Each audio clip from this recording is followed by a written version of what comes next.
Halo semuanya, balik lagi di RYS Channel dan gue Yogi akan menemani kalian selama beberapa menit ke depan di sharing kita kali ini. Jadi di video kali ini sesuai judul ya, kita akan bahas tentang gimana caranya nentuin harga jual produk ya. Dan untuk konteks kali ini adalah untuk penjualan produk spare part motor ya, karena kan gue sekarang lagi jualan spare part motor ya, jadi fokus ke situ.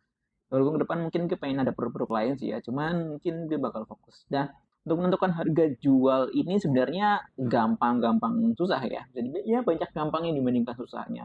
Ya. Paling miss-nya rugi doang sih.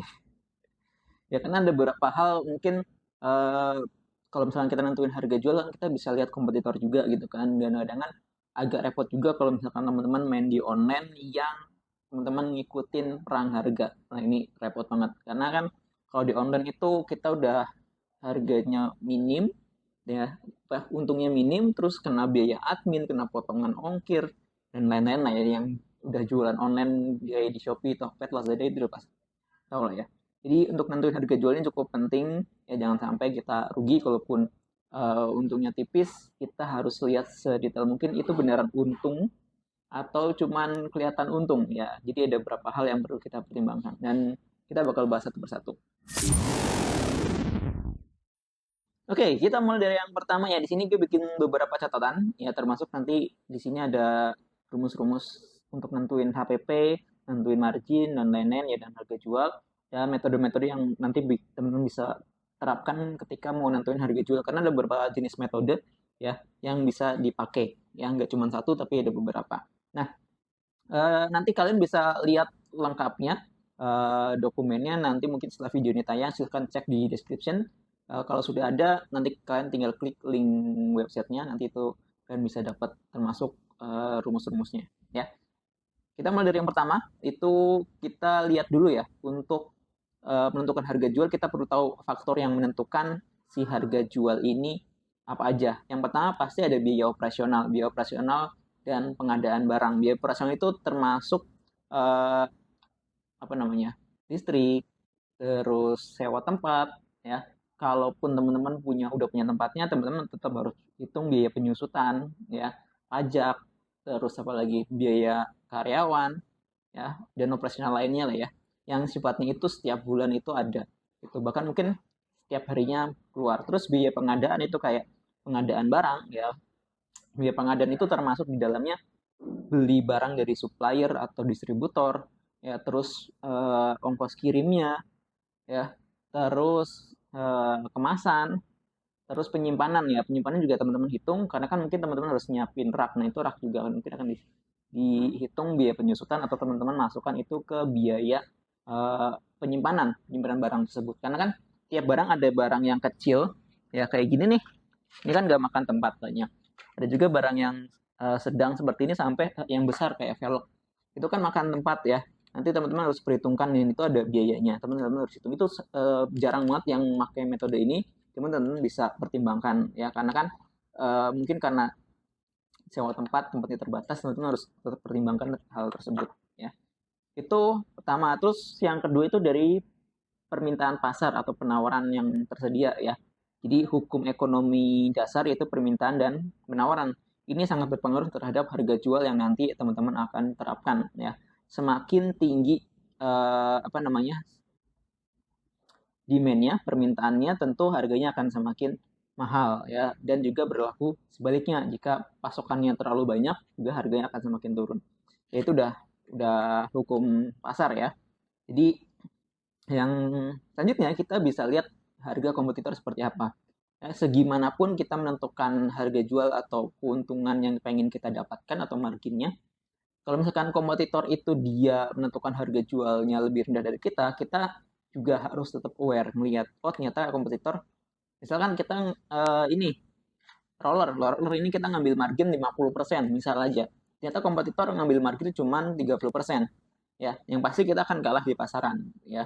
Jadi kita harus tetap lihat bagaimana kompetitor untuk mengambil harga ya, menentukan harga. Kita harus lihat-lihat ya, kita bisa riset, kita bisa lihat mungkin di sisi online-nya, atau kita survei ke lapangan ya. Itu bisa jadi, karena kan semakin kompetitif suatu barang tentu harga jualnya akan Ya gitulah ya. Kadang kan kalau misalkan di online yang suka perang-perang harga tuh yang agak merepotkan ya. Terus tentu faktor lainnya adalah kondisi ekonomi ya, atau mungkin inflasi. Ya kayak misalkan pas kemarin ya ada COVID pandemi, otomatis kan harga jual apa ekonomi sedang mengalami kesulitan yang cukup parah. Makanya mau nggak mau kita harus nurunin yang namanya harga jual yang biasanya mungkin kita jual roller harga 50 60 ribu, mungkin kita cuma ngambil margin cuma 10% 5%, yang penting kejual. Ya yang penting bisa mutar gitu kan modalnya. Itu bisa banget terjadi kalau misalkan terjadi hal-hal seperti kondisi ekonomi atau inflasi ya. Kita harus lihat juga aware terhadap situasional di lapangan ya. Jadi nggak harus saklek ya untuk nentuin harga jual tuh. Nah, sebelum nentuin harga jual, kita harus tahu dulu nih ya HPP atau harga pokok penjualan. Nah, harga pokok penjualan itu uh, ini pertama yang perlu kita siapkan ya. Harga pokok penjualan di sini udah gue bikin rumusnya sebentar ya. Jadi HPP itu total biaya ya yang berkaitan dengan kalau kita beli barang ini ya. Entah itu kita beli dari distributor atau langsung dari produsennya. Ya, itu kita harus ngitung biayanya. Itu elemennya antara biaya pengiriman tadi guys, biaya pembelian, harga barangnya dari produsen atau distributor, kita dapat dari tangan berapa, kita harus hitung misalkan ini dapat harga dari distributor 30.000 misalkan, terus biaya pengiriman, ya biaya pengiriman, terus biaya pengadaan, ya kurang lebih tiga itu, ya. Uh, Kalau misalkan ada yang lainnya mungkin biaya pengepakan, ya. Taman biasanya yang gue pakai itu biaya pembelian barang, biaya pengiriman, sama biaya tempat ya. Ini bakal makan space-nya berapa sih, itu biasanya kira-kira ya. Di sini gue misalnya ya, ini gue udah bikin sampel kasus, ini gue coba tayangin nih ya. Kita misalkan di sini beli apa ini kanvas rem ya, misalkan aja ya kanvas rem berapa nih, gue lupa berapa, misalkan ini 50.000 ya. Nah ini berarti dapat harga per unitnya 50.000 ya. Ini elemen satu. Terus biaya pengirimannya berapa ya, kita tergantung ya, biaya pengiriman tentu akan semakin banyak maka akan semakin murah, dan juga jaraknya juga seperti apa. Misalkan ini per unit gue asumsiin 2.000 rupiah ya. Terus biaya lain-lainnya ya, misalkan apa, eh, biaya penyimpanan atau mungkin biaya asuransi. Di sini per unitnya katakanlah 500 rupiah, katakanlah ya 500 rupiah. Ini biaya lainnya atau itu bisa kalian sesuaikan sesuai dengan kebutuhan kalian ya. Masing-masing tentu beda ya. Yang pasti yang utama satu dan dua ya, yaitu barangnya dan pengiriman. Terus biaya lainnya itu tinggal ditambahkan sesuai dengan kebutuhan. Kalau misalkan kita pakai tadi ya, totalnya berarti berapa? 52.500 per satu pieces-nya ya. Per satu pieces-nya 52.500. Berarti harga pokoknya itu 5.200.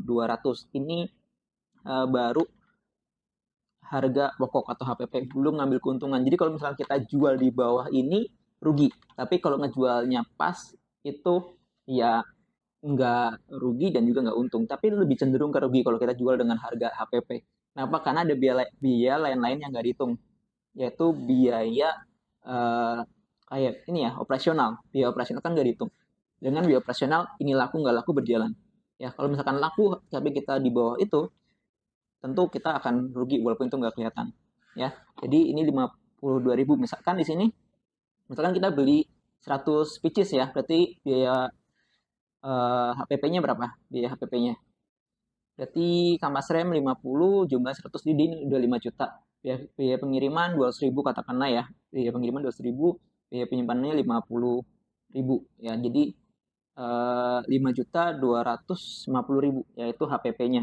Jadi kita minim banget kalau misalkan mau rugi ya udah jual ruginya itu di 52.500, bener ya, 52.500 ya. Ya jadi kalau misalkan kejual semua, misalkan dijual borongan ya udah berarti 5.250.000 ya. Oke, terus gimana cara nentuin harga jualnya? Ya, ada beberapa metode yang teman-teman bisa pakai. Yang paling pertama yang bisa teman gunakan itu adalah metode biaya plus ya, yaitu rumusnya teman-teman bisa pakai HPP, yaitu harga pokok penjualannya ditambahkan persentase dari HPP ini. Ya, ini rumusnya teman-teman bisa pakai ini. Jadi HPP ya ditambahkan ya persentasenya berapa. Jadi di sini teman-teman cari tahu dulu ya berapa persennya. Misalkan mau 20% ya, berarti di sini 52.000 ya kali 20% ya, berarti berapa? 10.500. Nah, tinggal ditambahkan dengan HPP-nya.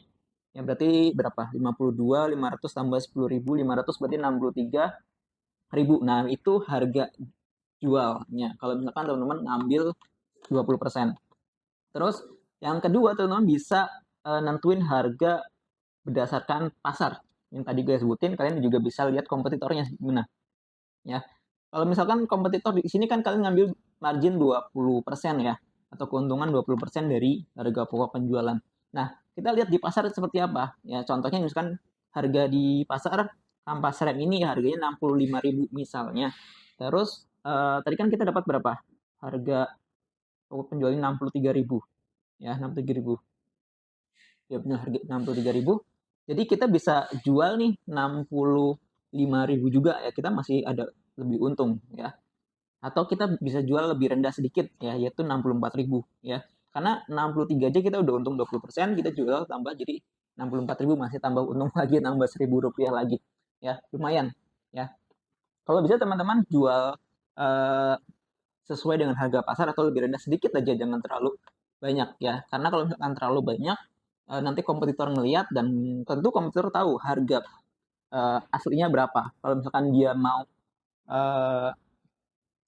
istilahnya berperang dengan kita ya, teman-teman, mereka bisa cut, bisa mungkin mereka ngambil persentase cuma 10 atau 5%. Dan lebih bahaya lagi kalau misalkan mereka itu tangan pertama. Ya, sekarang udah bukan rahasia umum lagi, tangan pertama banyak yang main di retail. Ya, itu kalau misalkan kita lihat dari sisi kompetitif atau di pasar ya, kita bisa nentuin harga via itu juga. Kita bisa lihat, jadi kita nentuin dulu nih HPP-nya berapa, kita cari marginnya berapa, dapat harga jual, kita lihat pasar. Ya, sesuai nggak sama yang di pasar. Kalau misalkan, oh di pasar ternyata mereka ngambil marginnya 30%, yaudah kita ikutin 30%, walaupun kita pengennya 20%.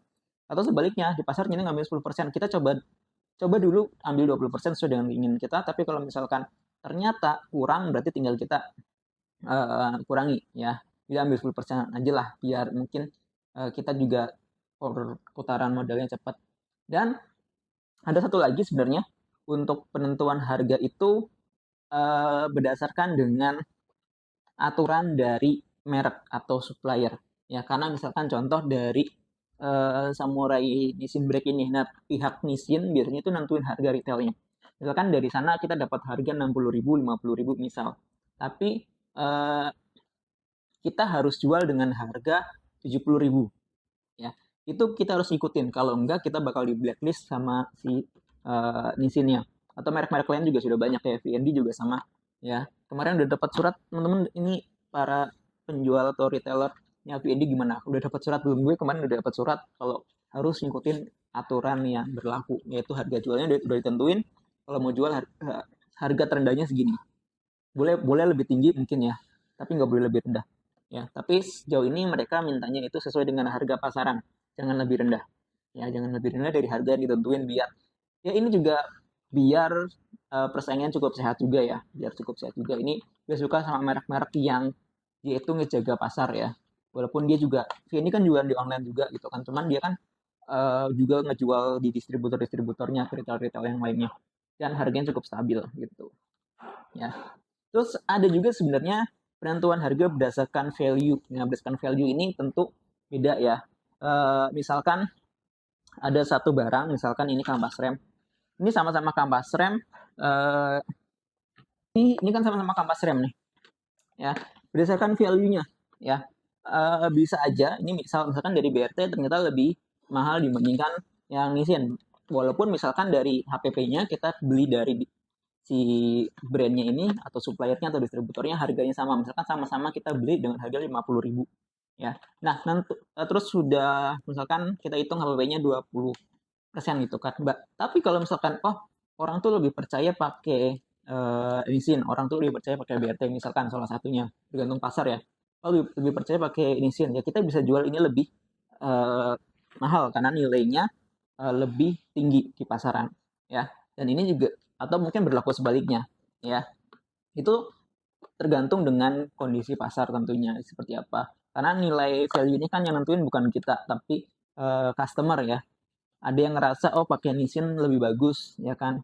Ada yang ngerasa pakai BRT lebih bagus. Nah itu kita bisa sesuaikan. Kalau mayoritas orang lebih percaya pakai Nissin atau mayoritas orang lebih percaya pakai BRT, maka nilainya akan lebih tinggi tentunya. Dan kita bisa jual harga lebih tinggi juga. Ya, misalkan yang ini kita ambil 30%, yang ini 20% atau sebaliknya. Ya, itu juga bisa jadi metode teman-teman nentuin harga. Ya. Nah, itu cara nentuin harga jualnya ya. Tapi ini harga jual tentu tergantung teman-teman seperti apa. Teman-teman harus ngitung dulu ya, pokoknya berapa, persentase yang pengen dapat teman-teman dapatin berapa. Terus kita lihat kompetitor seperti apa ya, kondisi pasarnya harus lihat dulu seperti apa. Terus tadi kondisi ekonomi juga ya. Terus kita juga bisa pakai namanya teknik metode subsidi silang. Ini banyak banget dipakai oleh banyak orang, dan tips ini gue dapetin juga ketika gue lagi riset ya. Lagi riset gue lihat-lihat oh ternyata kan ada barang yang laku banget, ada barang yang slow. Dia laku cuman dia slow karena mungkin perputarannya dia nggak begitu cepat ya. Jadi jarang rusak ya, atau mungkin harganya mahal gitu kan. Udah harga dari sananya mahal, kita jual juga bukan kita ngambil HPP-nya mungkin 30%, HPP-nya lagi marginnya 30%, makin mahal lagi kan, karena udah dia misalkan harganya udah jutaan, kita ngambil persentasenya 20 kan udah rasa ya. 20% dari sejuta dibanding dengan 20% dari 20.000 itu beda banget ya, rasa beda. Makanya kita bisa pakai metode subsidi silang. Teknik subsidi silang ini kita bisa nentuin harga yang lebih tinggi untuk produk-produk yang permintaannya cukup tinggi atau fast moving. Ya, untuk misalkan untuk fast moving ini kita misalkan di roller nih, kita kasih dia 30%. Ya, 30%. Sedangkan misalkan untuk apa ya yang mahal ini? Karbu atau ini di kampas rem. Kampas rem kan mungkin lebih mahal dibandingkan roller, dan mungkin pergantiannya lebih lama dibandingkan roller. Kita bisa ngambil margin ini tipis saja, ngambil tipis ya. Ini ngambil gede. Nah, nanti karena ini ngambil besar ya, ini bisa mensubsidi si kampas ini yang kurang begitu laku, yaitu subsidi silang. Atau kita juga bisa pakai bandel ya. Bandel yaitu kita turunkan ini sedikit marginnya ya, atau mungkin sedikit, sangat sedikit ya, tapi ini kita naikkan. Terus kita jual bandel seperti ini ya. Itu bisa aja. Ya, cuman kalau misalkan jual bandel biasanya yang berhubungan ya. Misalkan seperti ini. Piringan sama ini. Ya. Itu salah satu dari barang ini yang kurang laku, itu marginnya tipis aja. Ya. Terus yang ini salah satunya marginnya kita naikin. Ya, cuman kalaupun bandel seperti ini, jangan terlalu tinggi juga. Ya, tetap kalau misalkan dibandingin kita beli terpisah, gitu kan, itu lebih murah, jatuhnya emang lebih murah kalau misalkan kita beli bundle. Itu biasanya seperti itu ya, walaupun mungkin lebih sedikit ya, cuman ya harus seperti itu. Jangan sampai kalau misalkan beli bundle orang malah jadi lebih mahal karena kombinasi, atau setidaknya sama deh harganya ya, setidaknya sama itu ya. Itu kalau misalkan teman-teman pakai teknik subsidi silang ya. Ini khusus untuk penjualan barang aja ya, atau teman-teman juga bisa pakai yang namanya metode dengan penambahan nilai atau value. Ya, penambahan nilai atau value misalkan teman-teman kasih kalau setiap pembelian kampas rem BRT dapat kaos ya, atau dapat apa lagi? Dapat stiker eksklusif misalkan, atau souvenir yang lain-lain itu bisa. Atau misalkan setiap pembelian eh, sistem pengereman kayak kampas, terus apa disc brake, terus selang rem, itu satu paket gratis pasang. Misalkan kalau teman-teman ini berlaku kalau misalkan tokonya juga ada termasuk pasang ya. Nah, itu beberapa hal yang teman bisa gunakan kalau misalkan mau menentukan harga jual suatu produk. Ya, sebenarnya ini lebih umum untuk semua jenis produk, nggak cuma spare part aja. Cuma di sini konteksnya emang gue ngobrolin spare part. Dan rata-rata untuk produk spare part ini itu ngambil margin di 15%-an ya sampai 30%, tergantung tadi ya mau seperti apa. Nah, jadi itu dia tentang cara menentukan harga jual, dan itu yang setidaknya gue terapkan ya di sini ya. Dan mungkin tiap orang beda-beda ya caranya, dan juga menentukan harga jual itu faktornya banyak ya, selain tadi yang gue sebutin, selain faktor ekonomi, kompetisi, ya kan, daerah juga termasuk ya. Karena kan misalkan distributornya ada di Pulau Jawa, Ya mungkin yang di luar Pulau Jawa, mohon maaf teman-teman, emang ongkos kirimnya kerasa mahal banget. Gue pernah ngirim ke Papua itu waktu itu ongkos kirimnya lumayan mahal itu kan. Ya untungnya pembelinya mau dengan harga segitu. Walaupun pas gue ngeliat harganya, set ongkos kirimnya udah sekian juta gitu kan. Harga barangnya sekian, ya oke lah. Jadi itu sangat sangat menentukan sekali harga jual, dan harga jual antar di kota terus ke desa dan makin ke pelosok tentunya akan beda-beda ya penentuan harga jualnya. Itu dari sisi ongkos kirim juga udah beda ya. Terus juga dari sisi demand ya, kondisi pasar itu juga menentukan. Jadi eh, gimana dengan kalian cara nentuin harga pasar? Mungkin teman-teman yang lain mau sharing, ada tambahan, silakan komen aja di bawah yang mau nambahin ya. Kalau misalkan ada yang mau nanya silakan boleh ditanyakan langsung. Yang mau konsultasi seputar bisnis spare part motor bisa konsul aja ya. Kalau pengen konsul silakan hubungi gue via DM di Instagram atau sosial media lainnya, linknya di description. Yang mau barang-barang brosir dengan harga yang cukup kompetitif lah ya kalau di gue, silakan bisa kontak admin gue langsung aja di bawah ya. Oke, itu aja. Terima kasih yang sudah menyimak sampai akhir. Ini udah hampir setengah jam, walaupun mungkin bakal gue potong ya. Thank you, sampai jumpa di video berikutnya. Bye-bye.